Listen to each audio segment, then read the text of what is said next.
How do you build a high-performing culture? This is Culture Architects, candid conversations with extraordinary leaders sharing their biggest successes, failures, and lessons learned on their culture journeys. Here's David J. Friedman. Thanks for joining me for the second part of my conversation with executive coach, keynote speaker, and the best-selling author of REBOUND, From Pain to Passion, Leadership Lessons Learned, Matt Doherty. We've been talking about Matt's leadership journey that included winning a national championship at North Carolina when he was coached by the legendary Dean Smith and he got the chance to play alongside NBA greats James Worthy and Michael Jordan. And now, Matt, I want to shift our conversation. I want to talk about your career as a head coach. Where was your first head coaching position? Was that at Notre Dame? Notre Dame. My first head coaching job, yes. And so you take over and you got to be thinking, all right, I've learned a lot from Dean Smith, from my previous coaches, from being an assistant. I'm going to put my stamp on it. How do you do that? You hire people that will align with you. I did not hire any former players, but I hired Doug Wojcik, was my first hire, who was an assistant at the Naval Academy, played with David Robinson at Navy, and I got to know Doug, and I knew, play hard, play smart, play together was his core values. Bob McKinnon, who was very close to the North Carolina program, was another hire. And then managing change is a tricky thing, but there they were embracing change. I had time to institute change. It started with, the work. It started. A couple of things are going to come to mind. One of my first workouts with a player, when I took over, the program was noted being a little soft. Okay. Notre Dame would recruit good kids, right? Good students, and Pete Carril would call them three-car garage guys. He wanted to recruit, sons of cops and firemen. And so, if you had a glass backboard in your driveway, that was a red flag.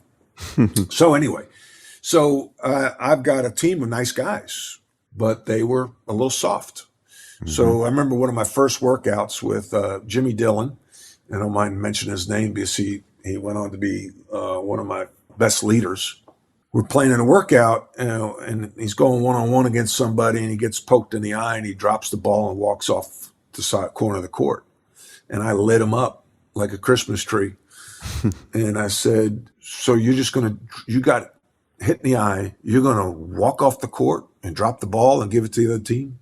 So I told him my favorite story, the legendary story at Carolina basketball was Phil Ford was maybe the most popular player to this day that ever played at North Carolina.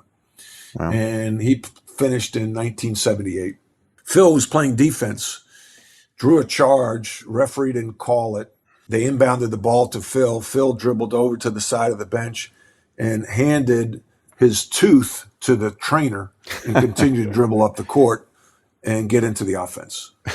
Play hard, play smart, play together. That's playing hard. Yep. So that was my chance to tell the Phil Ford story. We went on, we lost an exhibition game to Marathon Oil. Ohio State had just played them and beat them by 25. We lost by 24. We're supposed to play Ohio State in 6 days. We're supposed to have off from practice. So I called practice. I told the staff, we need to have practice. I said, tell the managers, no balls. Tell them to call the players. We're going to have practice. And I ran them for about an hour. And guys were, falling out and begging for water. And have you ever saw Miracle on Ice? That's what I was picturing. I was picturing that scene in Miracle on Ice where they're going back and forth and back and forth. That was, my assistant said that reminded him of the scene from Miracle on Ice. Guys were, falling out. I said, you can't run anymore. Get the hell out of the gym. I said, I bust my butt. I raise money for a new locker room. I spend more time with you than I do my kids. I said, you're going to give me that crap effort? I said, in the paper, it said lackadaisical effort dooms the Irish. I said, I've been called a lot of things before, but not lackadaisical. So it goes back to the core values, play hard. That's the most important thing. You play hard. You did not play hard. Now, doesn't mean you're going to win every game, but you play hard, you play smart, you play together, and then the talent takes care of the rest. And if we don't win, but we do those things, the challenge as a leader is you got to still reward them for their behavior, not for their results. And it's like Nick Saban, it's about the process. Right. Dean Smith, it was all about the process. He never would judge us or talk to us after a game. He would just say, good game, or say the prayer, and we'd go. And the next day, now he'd have a chance to watch the film so he could actually see our behaviors and not just judge it because we won or lost. Right. So, there are times he'd say, hey, we played well, we just lost the game. Or other times we'd win the game and he'd say, we didn't play very well. And that's the tough thing. And I brought this up to my teams, one of my Vistage teams. I said, some of you guys had great years. I said, some of that was due to COVID. You got a tailwind. I said, don't get caught up in the results and think that, patting yourself on the back. Like, what did you do? Did you really have a good year? Or were you lucky? Or was, and you got to tighten. The best time to tighten the screws is when you're winning. But that takes a great deal of maturity to do that. Yeah, because it's easy to have the success that you're having distort your point of view. You get intoxicated with success. And you think, we're pretty good, aren't we? And all of a sudden you cut corners. And as a leader, that's when you can really drop the hammer if you have mature staff team with you. Mm-hmm. I remember we beat my first year at North Carolina, we beat Wake Forest at Wake Forest. We were on a middle of an 18-game winning streak. We were ranked number 1 in the country. The only reason we beat them was we were more talented. We did not play well. Mm-hmm. And after the game, I told them that. They're happy in the locker room like, guys, I'm not that happy. We did not play well. We beat them because we have more All-Americans than they do. Yeah. They didn't like that. Maybe I didn't have a good enough relationship with them at that time. Maybe I delivered it in a too harsh a way. And then we ended up losing 5 out of our last 10 games because we weren't getting better, although we were winning 18 games in a row. I have heard Nick Saban talk about that you're not playing against the opponent. You're playing against your own standard of excellence. And that sounds like what you're really 100%. saying. It's golf. You're playing golf. You're not playing your opponent. You're playing the course. You're playing yourself. Every shot, every staying present. Yeah, 100%. Nick Saban, I could play for Nick Saban. Yeah. That's the kind of mentality that I tried to have as a coach. And, we'll celebrate at the end of the year. Now, we have to have celebrations. You have to have many celebrations. And I would give my team, we beat Duke at Duke on a Thursday night. We had a 9:00 game. And then we're turning around playing Georgia Tech at home on a Saturday at noon or 1:00. We beat Duke at Duke. And I told the team, you get to enjoy it till like midnight or 1:00. I mean, the game's over at 11, you enjoy it till 1:00 and then, it's moving on to Georgia Tech. Yep. And so to have the maturity to deal with success. People want success, but a lot of them don't have the maturity to deal with success. Yeah. I hear sometimes teams talk about the 24-hour rule that, for 24 hours, we're going to celebrate, or even for 24 hours, we're going to commiserate about what we did wrong. That's right. But then we got to move on and we got the next game to be ready for. That's right. I was talking about the women's lacrosse team in my high school, and similar to what you're describing in Nick Saban, I've seen them, win a game 19-2, and after the game, they're on the field working on things because the coach wasn't satisfied with how they played. Again, same point is they're not playing the opponent; they're playing to a standard of excellence. And that takes a great deal of maturity. It takes great leadership, great culture, alignment.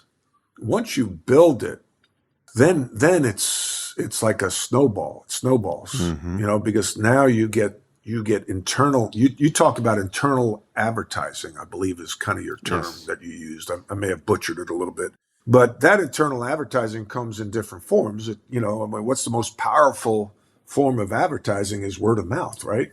Mm-hmm. So now you get an upperclassman or more powerful a former player to come back that's successful and tells you why it's important to hit the first open man and why it's important to point to the passer, and if you don't do that, why you need to do that, and gets on you. The peer pressure is so much more powerful than it coming from the leader.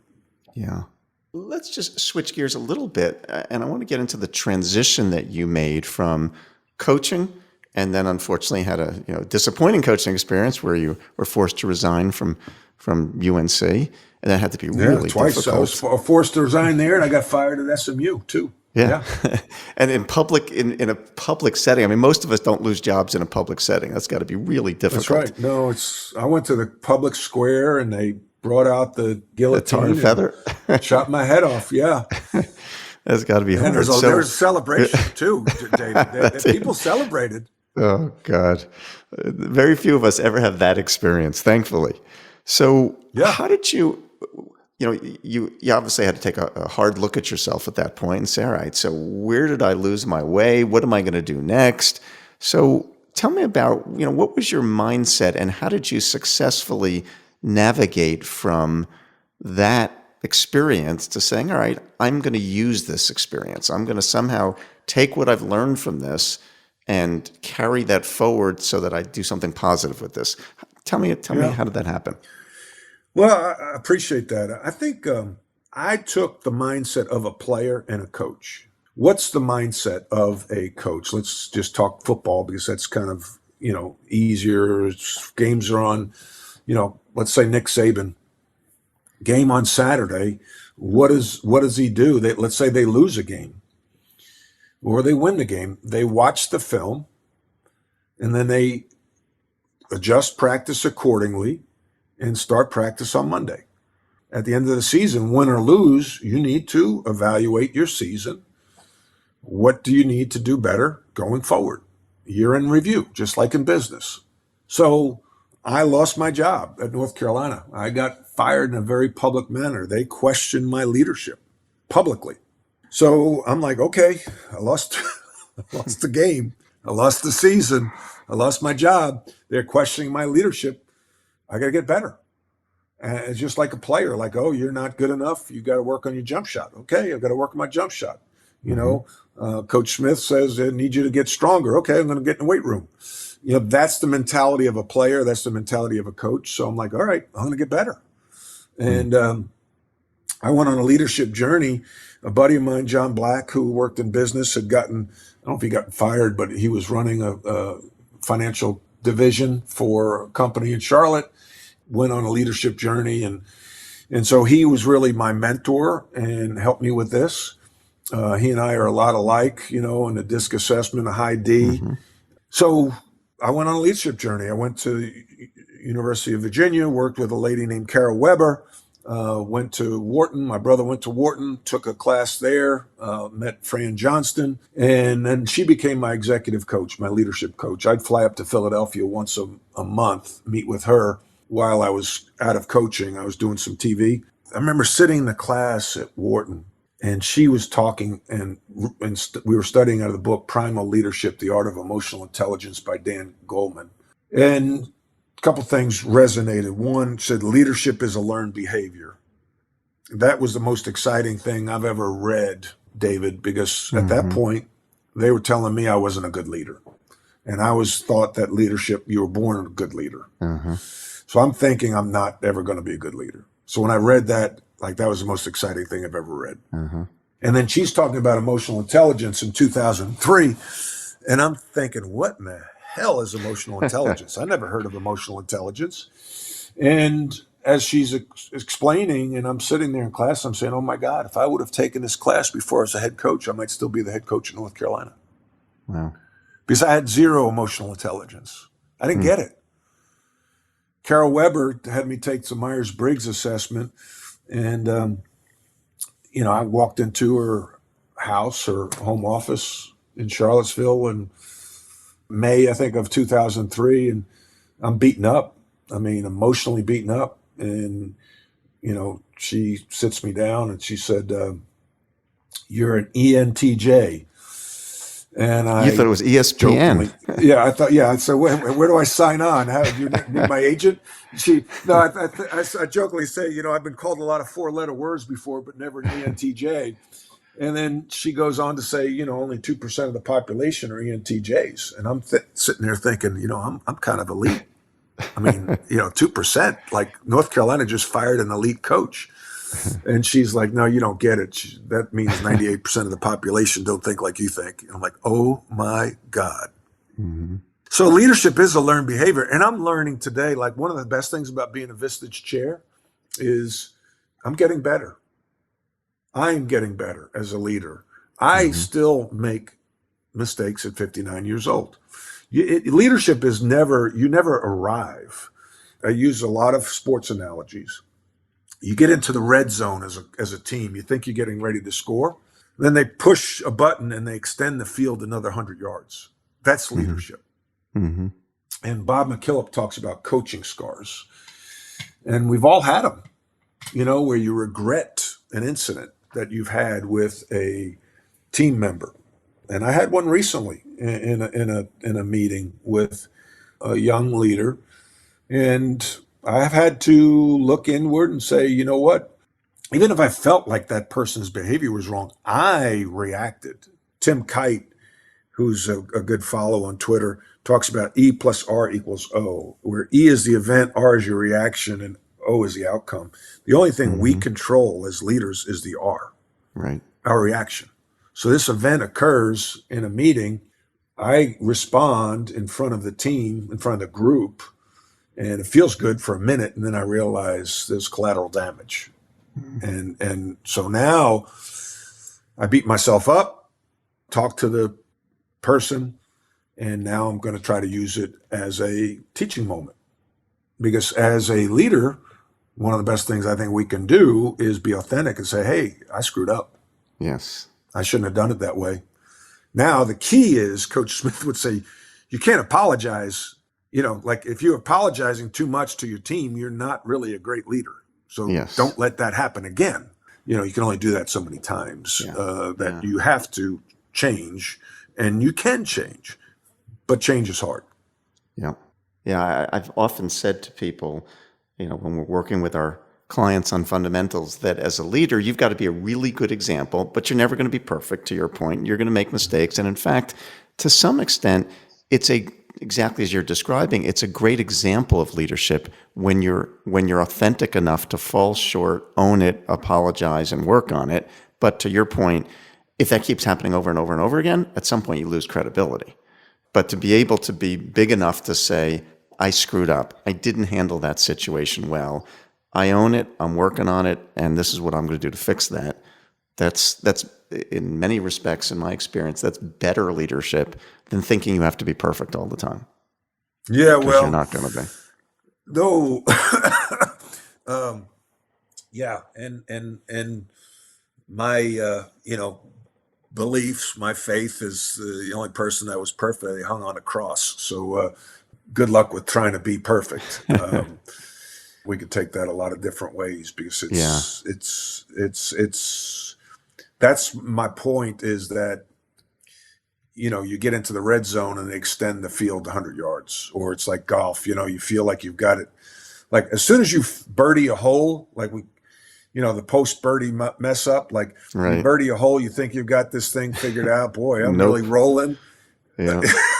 Doesn't work. Yeah, golf's a humbling experience in that way. Even beyond one hole. As soon as you get a groove, you get 3 or 4 rounds in a row, and you think, I got this thing figured out, and the next day you stink. Very humbling. That's leadership. That's leadership, right? I mean, that is leadership, and you have to be intentional. And intentional is like my word for 2022. You got to be intentional. You got to work at it. Yeah. So for the sake of our audience, because some may be less familiar with Vistage, so Vistage is a CEO peer group organization and brings together CEOs who are learning to be great leaders. And Matt is a chairperson of a group like that, so he helps facilitate a group like that. Tell us a little bit about, so how did you bump into Vistage? How did you get connected to the Vistage world?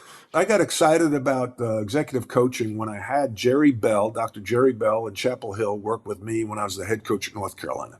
looking back, I wish, I would have embraced that even more. And, if he could have helped me on board and the whole deal. And so I always thought, that was pretty cool. And then when I got fired and then I started working with Fran Johnson in Philadelphia, I'm like, the impact that she's making on me, these classes are making on me, are powerful. And then I wanted to try coaching again to put those lessons to use. And I did, and went on another journey about 7 years. And had some informal executive coaches, but in the back of my mind, I'm thinking, I always have backup plans. And I'm thinking, this would be cool. And so then after I got out of, the NBA and college athletics, I went and took the John Maxwell training program. So I went through John Maxwell's training program at the suggestion of a buddy of mine who went through it. And I thought, okay, I want to do this. I want to be an executive coach. And then I was doing that. I had met somebody at Vistage, Dave Zerfoss, who you probably know. Yes. He's one of the best chairs in Vistage, and he's in Charlotte. I met him about 5 years ago because a friend of mine was one of his members.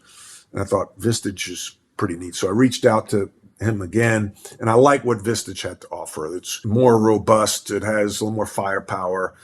And one of the best things about Vistage has access to speakers like you. And the back office stuff was taken care of. And all I had to worry about was recruiting and coaching. And I love to recruit. I mean, it's right up my alley. I get to recruit and coach. Yeah. And you know what? I don't have any parents calling me after a meeting saying, why didn't my son get more shots? So it's really, I love it. It's fulfilling work. And, I plan it. I love reading it. I'm growing as a result. And I like to be a lifelong learner. So Vistage is just a wonderful fit. And I'm blessed to be a part of the organization. That's great. So I want to ask you sort of one last question. You've had more than a lifetime's experience in your lifetime. Very few people have had the variety of experiences that you've had at the level that you've had, from being both a player and a coach. You've had highs and you've had lows that many of us don't ever experience. You've come out of it all with wisdom, which you share in your book, which we'll talk about at the end. A young person comes to you and says, Matt, I'm getting into coaching and I want to be a great coach. What would be, if you had to give them the number one or two most important things you've learned that you didn't know back then, that you would impart to a younger person who's becoming a coach, whether it's athletics or otherwise? What's your one or two top things you would share with them? Yeah, well, I talk about this in my book, and as a teacher, as a coach, the best way for me to remember things is acronyms, and so I'd create them.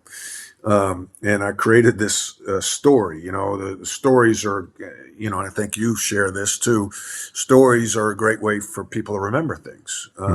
So I recruited this kid from Wisconsin who was from Eastern Europe. His name's Stevitt, and the reason I Googled Stevitt and it came up Wisconsin. So I make up this story about recruiting a 7-footer whose name was Stevitt, Stevit. Those are the 6 No's of leadership, KNOWS. Okay. The S stands for self. The T stands for team. The E stands for environment. The V stands for vision. The I stands for industry. And T stands for truth. So I think that the 3 most important in those is, 1, you got to know yourself. That's the most important. And when I realized that, I was an ENTJ and only 2% of the population thought like I thought, that opened up a whole new world to me. So and now, even now, as I'm doing I'm an assessment junkie. I do DISC, Culture Index, whatever assessments out there, I'm doing it because I want to learn about myself. And so now I try to keep the DISC assessment in front of me on my phone with the 4 different categories so I can refer to it and learn more about myself and learn more about the person who, I might be talking to. So I'm dominant, direct, demanding, decisive, determined. I'm a doer, and I can get defiant under stress. I like to win. It's more about results, more about performance. The most important thing is performance with me. And that's okay. But most of the population are S's, and that's all about people. So it starts with knowing yourself. Knowing yourself. Yep. And then the second one is knowing your team. So if you have a team of 15 players and 4 assistant coaches, let's just call it 25 direct reports. Do you know your team? What's their DISC assessment? What do they value? What's their biggest fear? So now you can communicate, because it all comes down to communication, right? How do I communicate with you? I might communicate with you different than Joe, because you're an S and Joe's a C, and Joe just wants information, needs to know what's expected, wants the pattern, doesn't like change. I love change. I get excited by change, David. And I came in at Notre Dame. They embraced change. At North Carolina, they didn't want change because they had been successful for 36 years. And I should have been slow. I didn't recognize that. I should have been slow to change. With my personality type, I'm impatient. Yeah. I get impatient. So I had to tap the brakes. I didn't tap the brakes. So know yourself, then know the team. And then lastly, and I said self was most important, but this goes hand in hand. You got to know the truth. You got to mine for the truth. The truth is a gift, and people don't like to deliver the truth because people don't like to receive the truth. And a gift of truth feedback is huge, and that's the only way you can grow. And I say this in the book: if you don't manage the truth will manage you right out the door. So how do you create an environment where people are going to tell you the truth? You got to praise it. You got to welcome it. You got to thank it. I jokingly say, for those of us that are old enough to remember Animal House, when he's getting hit with the paddle, "Thank you, sir, may I have another?" Hey, Matt, you're really not very good at talking to people. You're just all about results. You need to be able to engage and care for people more. "Thank you, sir, may I have another?" "Thank you, David. Thank you so much." That's an environment. You're creating a behavior, mining for the truth. Yeah. Patrick Lencioni talks about mining for truth and the importance of a team, of having that kind of environment where it's not only safe to do that, but it's expected to do that. Otherwise, you don't get anywhere. John Maxwell talks about you grow at the end of your comfort zone. And so you got to get uncomfortable. That goes back to culture, your core values. My core values are respect, trust, commitment, positivity. And, if you respectfully tell me something and we have a trusting relationship, I know you're not doing it to hurt me. You're committed to my growth and you do it in a positive manner. We win. Yeah. That's great. Well, Matt, I appreciate the chance to spend time with you. Absolutely fascinating. You've got a journey that very few people have, and a whole lot of respect for the way you're able to turn around disappointments, frustrations, challenges that you've faced and turn them into something that becomes growth. That's something that you've really learned. Matt's book, for those that would love to check it out, Rebound from Pain to Passion, Leadership Lessons Learned, a great book. And again, very few people have Matt's experience and the wisdom he's gained from that. So Matt, thank you again for joining us today. It's been just a total pleasure. Well, I'm a big fan of yours, David, and your book, Culture by Design. And I've learned so much from you in a short period of time and look forward to leaning on your expertise. Thank you. Oh, it's been my pleasure, Matt. And that's it for the first episode of Culture Architects. If you enjoy the show, make sure you take a second to subscribe so that you automatically get my new shows right when they drop. Also, if you have a minute, I'd love it if you left us a review so that more folks like yourself can discover the show. I'll see you next time. This has been Culture Architects with David J. Friedman. Be sure to join us next time for more insights and wisdom from great leaders from all walks of life. To book David for your event or to learn more about his writing, speaking, or consulting, go to davidjfriedman.com. Culture Architects with David J. Friedman is a production of Forbes Books.